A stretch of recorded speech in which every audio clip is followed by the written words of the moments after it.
खुलुमबाय आं सिबि रानी ब्रह्म नोंथांमोनखौ आंनि एसबि बड' निउज चेनेलाव गासैखौबो बरायबावनाय थाबाय नोंथांमोननि थाखाय आं गोदान मोनसे भिडिअ लानानै फैबावबाय अन्नानै भिडिअखौ जोबजासिम नायलांदो दिसपुराव थानाय एमएलए रेसिडेन्स अदेबानि एमएलएफोर थाग्रा खथायाव मानसि बुनाय जाथाय थैजों लोमसावदों खथाया 126 सदिया बियाबनि एमएलए बलिन चेटियानि खथा सिङाव जेरैथिंबो थै जोखोम जानाय हालोदाव सासे सुबुंखौ केम्पासनि सिङाव थानाय देहा फाहामसालियाव लांनायबो जादों देहा फाहामसालियाव लांनाय समाव खौरांगिरिनि सोंथियाव बुजाग्राया फोरमायथिनाय बायदिब्ला गाव ओंखाम संग्रा आरो सन्जीब गहाय मुंनि सुबुङा बिथांखौ बुदों नाथाय देहा फाहामसालिनिफ्राय फैफिननाय समाव राव सोलायदों संग्राया फैफिननाय समाव बिथाङा फोरमायथिदों दि गाव बाथरुमावसो गोग्लैदों रावबो बुवाखै बै समाव जेबो मिथियामोन बेनिखायनो बुदों होननानै बुंदोंमोन होननानै फोरमायथिदों ओजोंहाय लहाजों खर'आव बुनायनि सन्देह खालामदों मानोना खर'आव गाज्रियैनो जोखोम जादों ओंखाम संग्रानिया जाथायनि आन्दोआव मा दं बे दासिमबो रोखा जायाखै नाथाय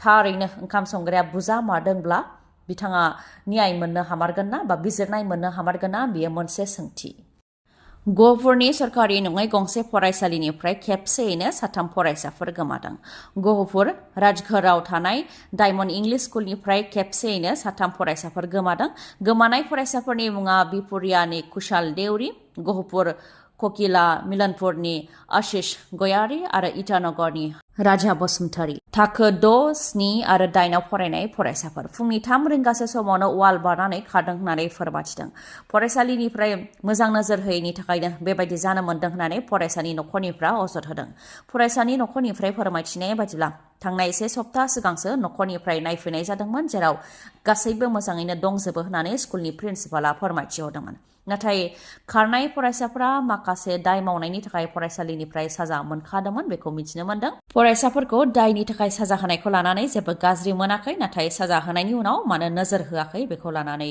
सोंथि खालामदों नखरनिफ्राय ओजोंहाय अथ'रिटिया फोरमायथिदों दि खारनाय फरायसाफोरनिफ्राय माखासे गाज्रि जाग्रा बेसाद हमनो मोन्दोंमोन बेनिखायनो साजा होनाय जादोंमोन नाथाय बेनि उनाव मोजाङैनो थाफिनबायमोन बेनि 1 सप्ता उनावसो फुंनि 3 रिंगासो समाव सिखारनानै वाल बारनानै खारलांदों स्टाडि हलाव थांनो होनानै नंखाय बुंनानै वाल बारनानै खारलांदों होननानै फोरमायथिदों सोरबाफोर फरायसाफोरखौ नुसनबायोब्ला पुलिस थानायाव जाहाथे खौरां होयो बेनि थाखाय खावलायनायजों लोगोसे 8724064181 बे नाम्बाराव खौरां हरनो थाखायबो खावलायहरदों फोरोंगिरि जोमैस्रां बसुमतारीखौ 24 घन्टानि गेजेरावनो एरेस्ट खालामनांगौनि थाखाय दाबि दैखांदों खामानि मावनो थानाय हिन्जावसाखौ जिनाहारि खालामनाय गोरबोआव दोननाय आरो बुथारनायनि दायाव फोरोंगिरि जोमैस्रां बसुमतारीखौ 24 घन्टानि गेजेरावनो एरेस्ट खालामनो थाखाय दाबि दैखांदों चिरां जिल्ला अल आसाम आदिबासी छात्र संगठना फरायसा आफादनिफ्राय फोरमायथिनाय बायदिब्ला जिनाहारि खालामजानाय हिन्जावसाया चिरां जिल्ला बिजनी आम्बारी 1 नं बल्दी गामिनि सुखा भगतनि फिसाजो गलापी भगत खाथिनिनो फोरोंगिरि जोमैस्रां बसुमतारीनि न'आव खामानि मावग्रा हिसाबै थादोंमोन नाथाय फोरोंगिरि जोमैस्रां बसुमतारीया हिन्जावसाखौ जिनाहारि खालामदों आरो 8 दाननि गोरबोआव दोनदों गथ'खौ गारनो थाखाय मुलि जाहोनायजों लोगोसे बेजिबो होदोंमोन होननानै फोरमायथिदों आरो खेबनै वास खालामनायबो जादों होननानै फोरमायथिदों उदै सानायनि थाखाय गिबियाव सुबाइजार देहा फाहामसालियाव लांनाय जादोंमोन बेनि उनाव हायैनि थाखाय स्वागत हस्पिटालाव लाबोनानै आइसिइउआव थिसननाय जादोंमोन नाथाय गलापी भगतआ थैनो गोनां जादों होननानै फोरमायथिदों नाथाय बेफोरबायदि गासैबो जाथाय जानायनि उनावबो आरो गलापीनि नखरनिफ्रायबो गासैबो मिथिजोबनायनि उनावबो रावबो फोरोंगिरिनि हेंथा एफेयार होनो साहस खालामनो हायाखै मानोना हुमखि होनानै दोनदों होननानैबो फोरमायथियो बेनिखायनो जोमैस्रां बसुमतारीजों लोगोसे बे इनाय खामानियाव जायफोर मदद होदों बिसोरनि हेंथा जाहाथे गोख्रों राहा लायो बेनि थाखाय पुलिसनिसिम दाबि दैखांदों आरो बुथारजानाय गलापी भगतनि नखरनो जाहाथे फोरोंगिरिनि फारसेनिफ्राय राङारि अनसुंथाइ होयो बेनि थाखायबो दाबि दैखाङो लोगोसे फोरमायथिबावदों दि फोरोंगिरि जोमैस्रां बसुमतारीया जुलि जाखानाय आरो सासे फिसा दंखायो आसाम मेघालय सीमायाव धोरोमखौ लानानै दावराव हिन्दु आरो ख्रिस्टान धोरोमनि माखासे सुबुंफोरनि गेजेराव दावराव जानायखौ नुनो मोननाय जादों आसाम मेघालय सीमानि साउथ कामरुपनि सिङाव थानाय पलासबारि बरदुवार भेलारायाव धोरोमखौ लानानै दावराव जानायखौ नुनो मोननाय जादों हिन्दु समाजनि सुबुंफोरा फोरमायथिनाय बायदिब्ला मेघालयनिफ्राय 30सो ख्रिस्टान धोरोमनि सुबुंफोरा गामियाव हाबफैनानै धोरोम सोलायहोनायनि बाथ्रा बुंफैदों धोरोम सोलायहोनानै 25 डिसेम्बराव गेदेर ख्रिसमास खुंनायनिबो बाथ्रा बुंफैदों होननानै फोरमायथिदों जायखौ हिन्दु समाजनि सुबुंफोरा ओंखारनानै हेंथा होदों होननानै फोरमायथिदों लोगोसे ख्रिस्टान धोरोमनि सुबुंफोरा गावसोरनि बेदरखौबो लानानै फैदोंमोन नाथाय बेखौबो हिन्दु समाजनि आइजोफोरा होबथादों गामियाव सुवा-सुथि जानो होआखै होननानै फोरमायथिदों। मोनानि 7:30 रिंगासो समाव बेबायदि जाथाया जानो थांदों होननानै फोरमायथिदों। धोरोम सोलायनो फैनायखौ लानानै मोननै हान्जानि गेजेराव दान्थे-बिदान्थेबो जादोंमोन, नाथाय बेखौ लानानै उल्थायै अजद होदों, न'-बां सावदों, बुदों होननानै रायजो-राजानि सायाव अजद होदों आरो 36 रायजो-राजाफोरनि सायाव एफआइआर होदों होननानैबो फोरमायथिदों ओनसोलनि सुबुंफोरा। मानास माहारियारि हाग्रामायाव दावबायारि बांदों। गुबुन बोसोरनिफ्राय लानानै देग्लाय दावबायारिफोरनि अनजिमाया बांसिन बांदों होननानै फोरमायथिदों मानास हाग्रामानिफ्राय। बे दान मोननैयावनो 10,000नि गोबां दावबायारिफ्रा दावबायफैबाय होननानै फोरमायथिदों आरो बे दान मोननैयावनो 33 लाख रांनि गोबां रां आरजिनो हादों होननानैबो फोरमायथिदों। जिप साफारि, मैदेर साफारि आरो रिभार राफ्टिं खालामनानै दावबायारिफ्रा गोजोननाय लाफैदों होननानै फोरमायथिदों।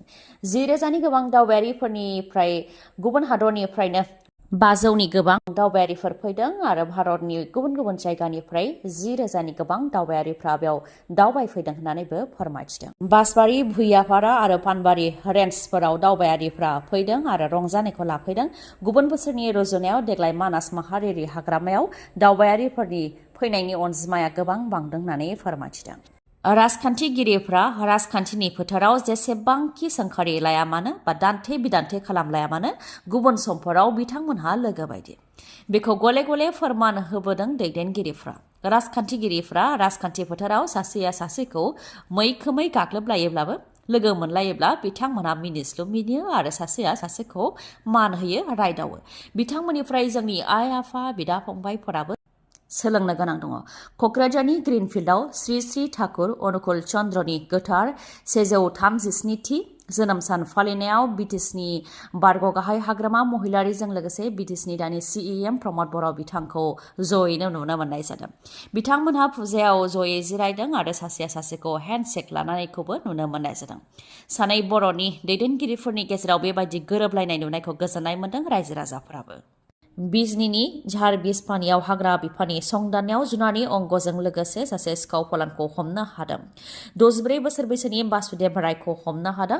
बाक्सानि बासबारि रेन्जनि हाग्रा मावख'नि बिरन बर' आरो पानबारि फरेस्ट रेन्जनि फरेस्ट अफिसार दैमालु गयारिनि दैदेननायाव मोनसे हान्जाया बासुदेब रायनि न'निफ्राय लख्रानि बेगेंजों लोगोसे आसुगुर आरो बायदि बायदि मुवा बेसादफोरखौ हमनो हादों। नोंथांनि मेगनाव जेंना जादों नामा? जुदि जेंना जादोंब्ला आरो नोंथाङा मेगननि मोजां डक्टर नागिरदोंब्ला नोंथांनि थाखाय मोजां खौरां। बङाइगावनि आइ हस्पिटालाव फैगोन सिनियर आइ स्पेशलिस्ट डक्टर प्रबिन बसुमतारी।